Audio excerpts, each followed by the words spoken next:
우리가 성경을 보실 때 그 성경 전체의 내용을 먼저 파악해야만이 그 성경 안에서 주님이 무엇을 말씀하신지를 이해할 수 있습니다. 오늘 누가복음 14장 전체를 보면 35절 말씀까지 되어 있는데 이 말씀도 크게 두 가지 사건으로 이루어져 있습니다.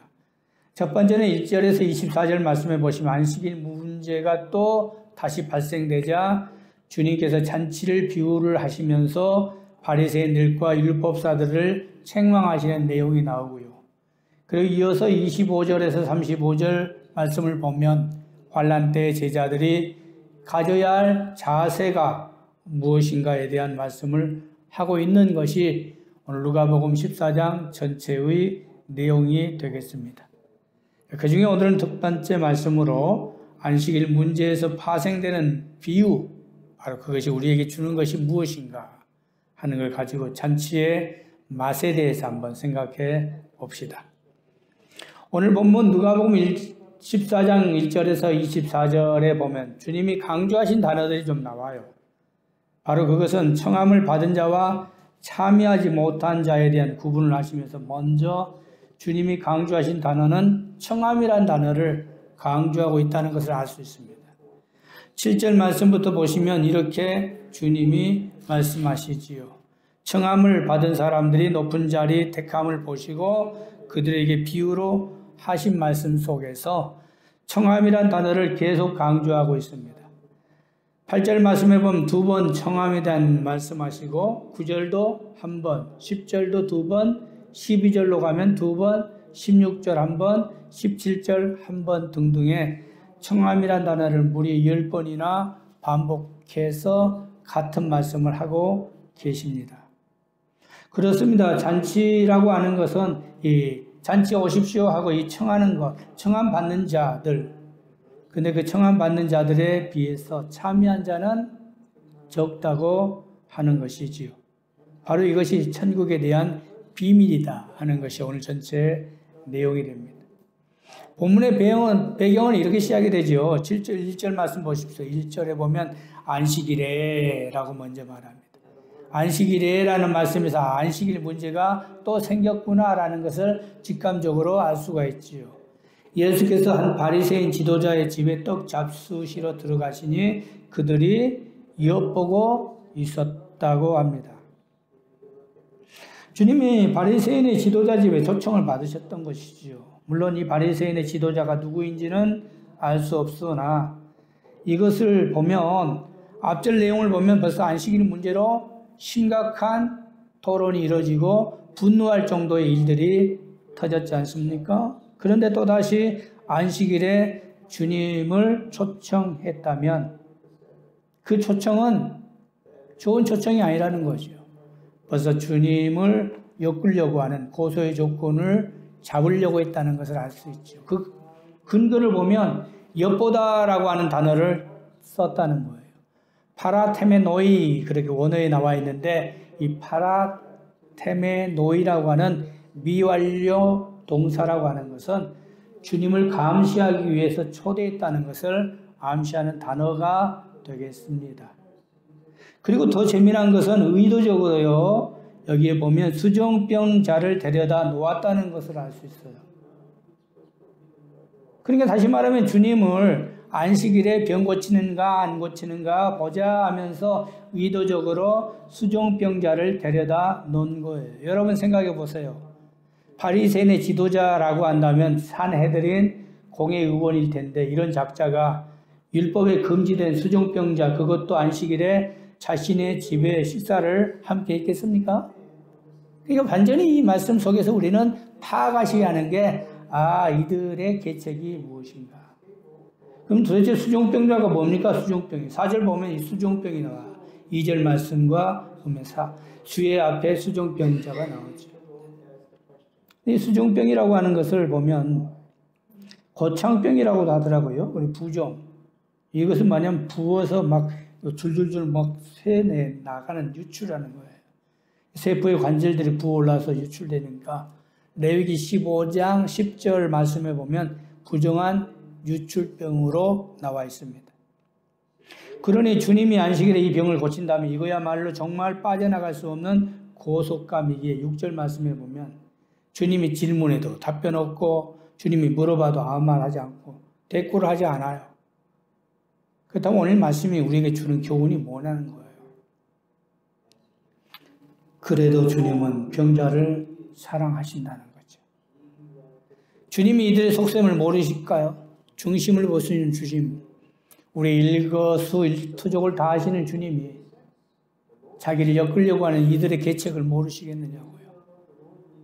그러함에도 주님은 그들의 속셈을 아시면서도 율법에 부정한 자를 고쳐 주셨습니다. 오늘 주님이 그 사람을 데려다가 고쳐 보내셨다고 말씀하고 있습니다. 이것이 주님께서 얼마나 연약한 자를 사랑하시는지, 자기는 손해를 보고 고통을 당하면서까지 우리를 사랑하시는 주님의 그 사랑. 이것을 우리는 이 말씀을 통하여 나를 향한 주님의 사랑을 느끼시기를 주님의 이름으로 기도합니다. 그래서 주님이 이 비유를 들어서 하시는 말씀이 그 속에서 잔치의 비유를 하셨다고 하는 것입니다. 그 잔치 속에 보면 그 잔치는 청함을 받는 자는 많되 참석하는 자는 적다. 청함을 받았다고 모두 다 참석하는 게 아니라는 거예요. 유대 사회의 관습을 보면 어떤 잔치든지 먼저 일정과 상관없이 참석 여부부터 확인을 하게 되어 있습니다. 그리고 이 잔칫날이 드디어 결정이 되면 잔치에 오라는 초청장을 보내게 되지요. 그러니까 일정이 맞지 않을 수도 있잖아요. 그러한 분들은 참여할 수가 없는 거죠. 그래서 바로 이 잔치를 통해서 곧 천국의 잔치를 주님이 비유하고 계신다는 거죠. 청함을 받았다고 하는 것은 다시 말하면 선민 이스라엘 백성들의 선택을 의미하는 거예요.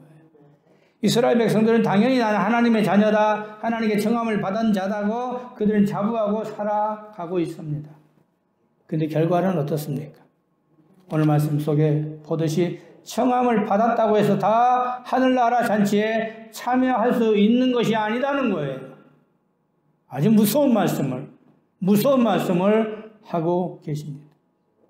그런데 이러한 비유의 말씀이 오늘날 우리 이 시대를 살아가는 우리에게도 해당되는 말씀일 수 있어요. 우리가 하나님의 허락이 없으면 절대 하나님의 일을 참여할 수 없습니다. 청함은 아무나 받을 수 있는 것이죠. 하나님이 청할 수 있는데 그 청함에 참여하는 자는 적다고 하는 것은 무엇입니까? 오늘날 우리가 하나님의 일을 감당하고자 열심히 충성하는데 하나님은 하나님의 허락한 자만이, 하나님의 은혜를 받은 자만이 우리가 천국 잔치에 참여할 수 있는 것이 오늘 주시는 말씀이라면 우리가 이토록 하나님께 은혜를 받고 하나님의 사랑을 받고 하나님의 자녀가 되었으니 얼마나 감사 영광입니까? 하나님의 은혜로 있을 데 없는 자가 구속을 받아 하나님께 영광된 가운데 살아가는 것, 그거야말로 진정한 주님의 사랑이라는 것이죠. 오늘도 그러므로 우리가 주님께 무엇을 해야 할지, 주님께 받은 은혜를 어떻게 보답해야 할지 이 말씀을 통하여 다시 한번 깊이 생각해 볼 수 있는 여러분 되기를 주님의 이름으로 기도합니다. 또 이 말씀 속에서 또 우리가 생각해 볼 수 있는 건 천국 잔치는 주인의 심령을 중심으로 하는 자만이 참여할 수 있다는 것을 알 수 있습니다. 오늘 본문의 말씀 보면 개인적인 사정으로 청함은 받았지만 참여하지 못한 자들이 나오죠. 19절 말씀부터 확인해 볼게요. 어떠한 자들이 참여하지 못한지 이렇게 말합니다. 그들은 다음과 같이 말하죠. 또 한 사람은 이르되 나는 소 5겨리를 샀으며 시험하러 가니 청컨대 나를 양해하도록 하라. 또 한 사람은 이르되 나를 장가 들었으니 그러므로 가지 못하겠노라. 또 한 사람은 밭을 샀으니 가지 못하겠노라. 여러분, 우리가 이 땅에 살면서 밭을 살 수도 있고 소를 살 수도 있고 장가를 갈 수도 있잖아요. 그게 우리의 일상생활이잖아요. 그렇다면 장가가지 말라는 말도 아니고 소를 사지 말라는 말도 아니고 밭을 사지 말라는 말이 아닙니다.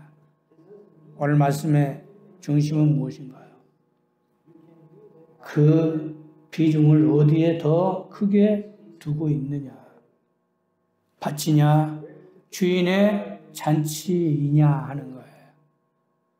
우리가 이 땅의 세상에 살면서 우리가 이 땅의 모든 것이 다 하나님이 주신 것인데, 그런데 우리 자신들은 밭에 더 관심을 두고 소에 더 관심을 두고 장가가는 데만 더 관심을 둔다면 당연히 하나님 나라의 잔치에는 관심을 둘 수가 없는 자들이라는 것을 말씀하고 있습니다. 우리가 세상에 살면서 여러분의 관심은 무엇이 더 우선인가요? 하나님 나라의 잔치가 우선입니까? 아니면 소나 밭이나 장가가는 것이 우선입니까? 그래서 오늘 말씀에 보면 주인의 잔치를 알면서도 자신의 사욕에 더 비중을 두고 사는 자에 대한 것을 말씀하고 있습니다. 근데 바로 이러한 자들이 누구냐? 8절 말씀에 보니까 바로 바리새인들과 율법사들이라고 빗대어 말씀하고 있죠.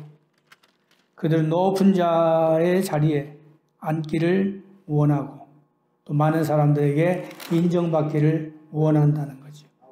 7절 말씀에 보면 청함을 받는 사람들은 높은 자리에 택함을 보시고라고 말씀하셨습니다. 높은 자리에 앉는 것. 그래서 오늘 잔치에 참여할 수 없다고 마지막에 아주 강하게 비판하죠. 잔치에 참여할 수 없느니라. 전에 청하였던 그 사람들은 하나도 내 잔치를 맛보지 못하리라. 정말 이 말씀을 들었던 그 당사자들, 바리새인과 율법사들은 간담이 서늘했을 거예요. 권위 있는 말씀으로 주님이 하신 말씀입니다. 아마 톤을 아주 강하게 높이셔서 전에 청하였던 그 사람들은 하나도 내 잔치를 맛보지 못하리라 할 때에 정말 그들이 얼마나 놀랐을까. 이 세상에 내 중심은 어디 있는지, 주님이십니까? 아니면 소나 밭이나 장가가는 것입니까? 주님을 중심하는 여러분의 삶, 먼저 그의 나라와 그의 의를 구하라고 했어요. 이러한 삶으로 살아가는 우리 노험교인들 되기를 주님의 이름으로 기도합니다. 그 다음 오늘 본문 말씀에서 저자가 하고 싶은 말씀이 도대체 무엇일까? 이 짧은 말씀 속에서 저자가 무엇을 강조하고 싶을까? 그것은 천국 잔치는 아무나 가는 게 아니고 하나님의 은혜를 받은 자만이 참여할 수 있구나 하는 것을 말하고 싶은 거예요. 본문 13절과 23절 말씀에 보면 잔치에 참여할 수 없는 자들이 나오죠. 근데 그 없는 자들이 잔치를 참여할 수 없자 갑자기 주인이 명령하는 게 뭐예요? 내 집을 채우라 하니까 가난한 자, 불편한 자, 심지어는 저는 자와 맹인들까지 다 참여하게 되더라는 것이죠. 오늘 여기 보니까 가난하고 불편하고 심지어는 저는 자와 맹인들은 율법에 정말 예외되는 자. 이들을 보면 평생을 살면서 한 번도 청함도 받아보지도 않았고요. 잔치에 참여할 수도 없는 자들 아닐까요? 그런데 그러한 자들에게까지 기회가 갔다는 거죠. 주인이 내 집을 채우라 하니까 그들이 산울가로 가서 하나님의 잔치 집을 채우기 위해서 막 쏟아부어 오른 것이 가난한 자, 불편한 자, 저는 자, 맹인까지 다 불러들이게 되죠.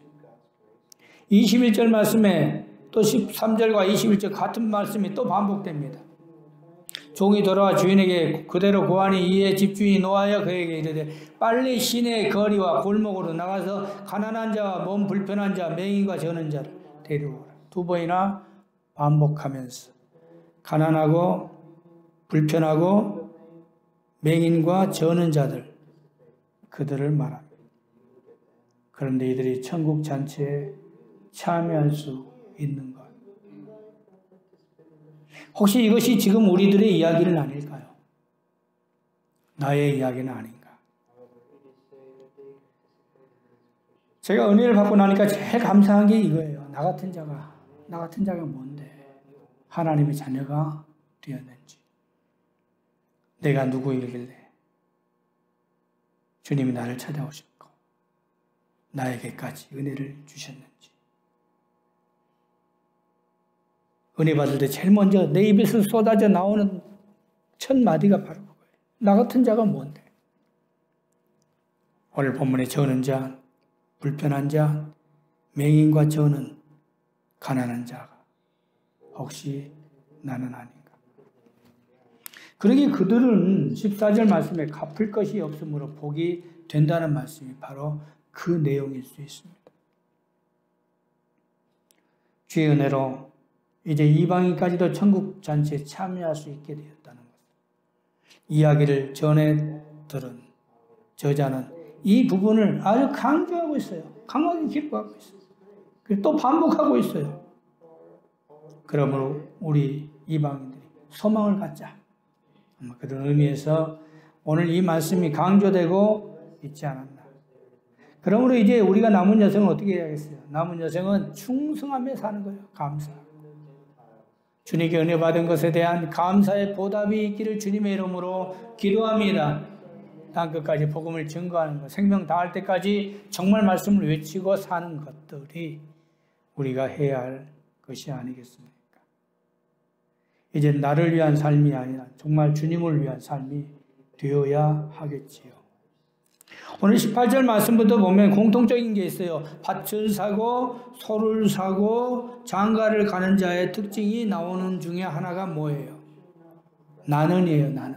18절 확인해 봅시다. 뭐라고 말해요? 그들이 하는 말을 보세요. 자세히 보세요. 잔치 시각에 그 정했던 자들을 종을 보내어 이르되 오소서 모든 것이 준비가 되었습니다 하니까 다 일치하여 사양했는데 하는 말이 뭐예요? 나는이라고 해서 나는 밭을 사고 나는 소 5개를 사고 나는 장가 들었어. 자기 중심의 삶. 청함은 받았지만 청함은 받은 이들이 내 중심이에요. 하나님 중심이 아니고 일상생활의 모든 것이 자기 중심이에요.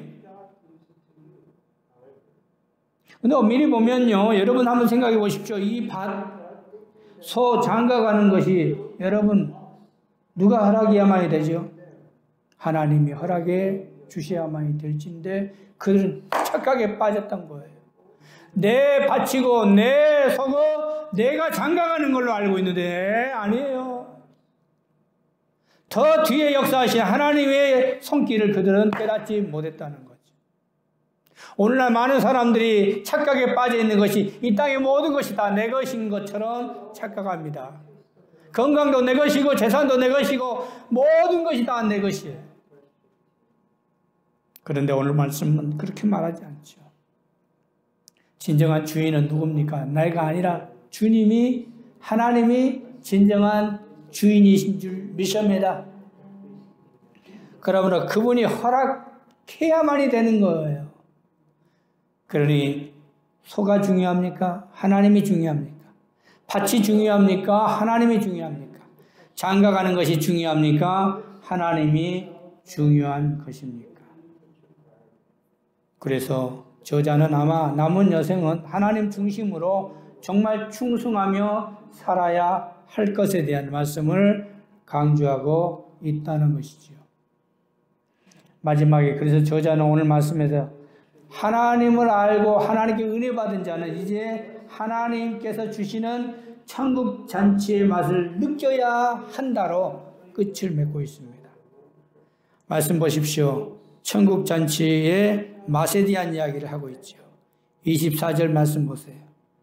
내가 너에게 말하노니 전에 청하였던 사람들은 하나도 내 잔치를 맛보지 못하리라고 했어요. 하늘나라에 떡을 먹는 자가 그래서 복이 있다. 15절 말씀에 보니까 이 말씀을 하자, 이 말씀을 듣고 있던 어떤 사람이 15절 말씀 보세요. 함께 먹는 사람 중에 하나가 어떤 사람이 이 말을 듣고서 이르되 무릇 하나님 나라에서 떡을 먹는 자는 복되구나 라고 긍정을 했어요. 여기 말씀 보세요. 진정한 복이 뭐예요? 소 사는 것? 팥 사는 것? 아니요. 장가 가는 거 아니요. 진정한 복이 뭐요? 하나님 나라에서 떡을 먹는 자가 복되는 줄 믿습니다. 그 말을 하자 주님이 그 말씀을 듣고 똑같은 비유를 다시 또 하시면서 마지막에 하시는 말씀이 천국잔치의 맛을 보라. 천국잔치의 맛을 느끼라는 거예요. 여러분 교회 생활하면서 말씀의 맛을 느끼십니까? 신앙생활하면서 그 신앙생활 얼마나 좋은지 그 맛을 느끼고 사십니까? 우리가 진정한 평화와 화평이 무엇인가를 그 맛을 느끼고 사십니까? 믿음 생활하면서 우리가 진정한 천국의 잔치의 맛을 보시기를 주님의 이름으로 기도합니다. 그러기에 무릇 하나님의 나라에서 떡을 먹는 자는 복되다고 말씀하셨어요. 진정한 복이 무엇입니까? 진정한 복이라고 하는 것은 물질도 아니고 명예도 아닌 바로 하나님 나라의 떡을 먹는 것이 복되다. 요즘에 제가 자주 듣는 것이 목사님 제가 성경 보니까 이렇게 꿀송이보다 달아요. 성경 보니 너무 좋아요. 참 그보다 더 귀한 대화가 어디 있겠어요. 정말 그렇습니다. 성경 말씀을 통해서 얻어지는 그 기쁨, 이 맛을 느끼는 여러분 되기를 주님의 이름으로 기도합니다. 그래서 천국잔치의 맛을 보자. 그런 의미에서 저자 누가가 이 말씀의 마지막 부분에 이 부분을 강조하지 않았을까 하는 생각을 해봅니다. 이 말씀의 결론을 맺습니다. 오늘 본문을 보시면 두 종류의 사람이 나오죠. 청함은 받았지만 참여하지 못한 자와 청함은 받았지 않지만 참여하는 자가 나와요. 그렇다면 우리는 어떤 자일까요? 청함은 받지 않았지만 참여한 자는 아닙니까? 그러니까 얼마나 우리가 복된 자인데요. 근데 안타까운 게 청함은 받았지만 그들이 밭을 산 것 때문에, 소를 산 것 때문에, 장가 가는 것 때문에 그 천국 잔치의 맛을 느끼지 못했다면 얼마나 안타까운 것인가. 주님의 청함을 거부하고 잔치에 참여하지 못한 자. 이 말씀을 보면서 지금 우리의 삶은 어떠한지, 이제 우리가 어떤 삶을 살아야 할 것인가. 천국 잔치의 맛을 누리며 살아가는 여러분 되기를 주님의 이름으로 기도합니다. 성령의 충만함으로 하나님의 영에 이끌려서 우리 이 맛을 느끼며 살아갈 때 그 기쁨이라고 하는 것은 이루 헤아릴 수 없기에 이 맛을 함께 누리는 여러분 되기를 주님의 이름으로 축원합니다. 기도합시다. 자비로우신 하나님 고맙습니다. 천국 잔치의 맛을 느끼는, 천국 잔치에 참여하는 자, 하나님의 은혜로 살아가는 권속들, 진정 남은 여생을 천국 잔치의 맛을 누리는 자가 되게 하옵소서. 예수님 이름으로 기도드립니다. 아멘.